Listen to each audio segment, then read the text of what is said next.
ত্রয়োদশ জাতীয় সংসদ নির্বাচনকে সামনে রেখে জমে উঠেছে নির্বাচনী প্রচারণা। প্রার্থীরা নিজ নিজ প্রতীকে ভোট চাইতে নামছেন বিভিন্ন মাঠে। এ খবর জানাতে আমাদের সহকর্মীরা রয়েছে ঢাকার বিভিন্ন জায়গায়। শুরুতে আমরা চলে যাচ্ছি মাহফুজা বৃষ্টির কাছে। বৃষ্টি, আমাদেরকে জানাবেন যে কেমন প্রচারণা চলছে এবং প্রার্থীরা কি বলছেন।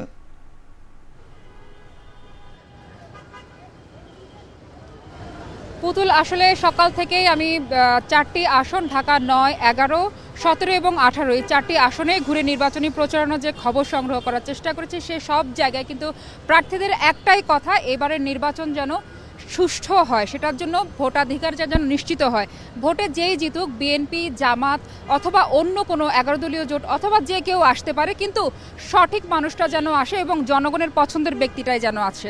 এই মুহূর্তে পুতুল, আমি আছি গুলশান 2 গোল চক্করে। এই জায়গায় আমরা দেখেছি যে কিছুক্ষণ আগে বিশাল বড় একটা প্রচারণা র্যালি নিয়ে বাংলাদেশ জাতীয়তাবাদী দল বিএনপির পক্ষ থেকে ধানের শীষের জয় লাভের আশায় কিন্তু তারা একটা র্যালি শুরু করেছে। সেটা গুলশান 2 চক্কর থেকে শুরু হয়ে একদম বিএনপি চেয়ারপারসন প্রয়াত বেগম খালেদা জিয়ার বাসভবন ফিরোজা পার হয়ে সেখান থেকে শুরু করে গণসংযোগের মাধ্যমে সেটি আবার এখন চলে গিয়েছে গুলশান 1-এ।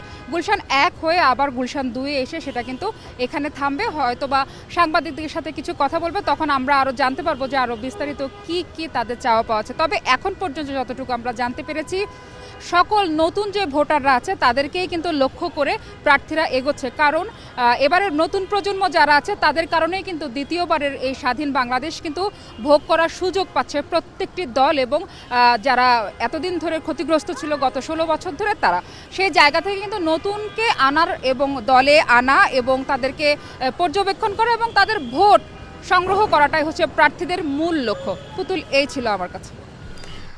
তানজিলা খান মিম রয়েছেন রাজধানীর বাদামতলীতে, যুক্ত হচ্ছে তার সাথে। মিম, আমাদেরকে জানাবেন যে নির্বাচনী প্রচারণা কেমন চলছে।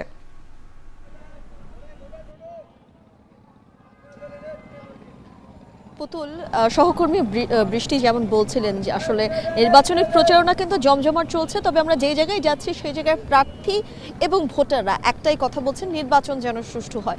কারণ বিগত অনেকগুলো বছর তারা আসলে ভোটাধিকার প্রয়োগ করতে পারেনি, তাদের যে অধিকার সেই অধিকার থেকেও তারা বঞ্চিত ছিল। তো সেই জায়গা থেকে এবার আসলে তারা চায় তাদের সেই ভোটাধিকার প্রয়োগ করে তাদের অধিকার ফিরে পেতে, এবং একই সঙ্গে তারা যেই প্রার্থীকে ভোট দিয়ে বিজয়ী করবেন, এই যে এখন প্রার্থীরা ঘুরে ঘুরে তাদেরকে যে প্রতিশ্রুতিগুলো দিচ্ছেন, সকল দলের প্রার্থীরাই তো প্রতিশ্রুতি দিচ্ছেন, তো সেই প্রতিশ্রুতিটা আসলে যেই বিজয়ী হোক না কেন সে যেন সেই প্রতিশ্রুতিগুলো রক্ষা করেন এবং একই সঙ্গে ভোটারদের কথা মাথায় রাখেন। আমি এই মুহূর্তে বুড়িগঙ্গায় রয়েছি এবং এই বুড়িগঙ্গা নিয়ে আমরা জানি বুড়িগঙ্গা দখল করা হয়েছে, বুড়িগঙ্গা দূষণ রয়েছে। এই দখল মুক্ত করা এবং দূষণ মুক্ত করার জন্য কিন্তু কিছুক্ষণ আগেই ঢাকা 6-এর যেই জামাত মনোনীত প্রার্থী আব্দুল মান্নান, তিনি এবং একই সঙ্গে ঢাকা 7 আসনের জামাত মনোনীত প্রার্থী এনায়েতুল্লাহ, তারা দুইজনেই কিন্তু একই সঙ্গে জনসভা করেছেন একটি, এবং এই একটি জনসভায় তারা দুজনেই উপস্থিত ছিলেন। সেখানে কিন্তু তারা ভোটারদেরকে এই প্রতিশ্রুতি দিয়েছেন। একই সঙ্গে ঢাকা 6-এর যে জামাত প্রার্থী আব্দুল মান্নান, তিনি বলেছেন ঢাকা 6-এ কোনো আধুনিক হাসপাতাল নেই, তিনি একটি আধুনিক হাসপাতাল গড়ে তোলার চেষ্টা করবেন, সেই প্রতিশ্রুতি দিয়েছেন। এবং একই সঙ্গে শিশুদের শিক্ষার ব্যাপারে তিনি জোর দেবেন, স্বাস্থ্যের ব্যাপারে জোর দেবেন, সেই সঙ্গে এই সড়কগুলোকে তিনি আধুনিকভাবে গড়ে তোলার চেষ্টা করবেন। অর্থাৎ তার আসলে ভোটারদের কাছে যে প্রতিশ্রুতিগুলো সেগুলো তিনি দিয়েছেন। একই প্রতিশ্রুতি কিন্তু ঢাকা 7 আসনের প্রার্থী এনায়েতুল্লাহর কণ্ঠেও ছিল। তিনিও বলেছেন এই এলাকায় যদি এলাকা অবশ্যই চাঁদাবাজ রয়েছে, তার কাছে খবর রয়েছে চাঁদাবাজ এবং সন্ত্রাস এই এলাকা, তো সেই জায়গা থেকে তিনি সেই এলাকাটিকে এই চাঁদাবাজ এবং সন্ত্রাস মুক্ত করবেন।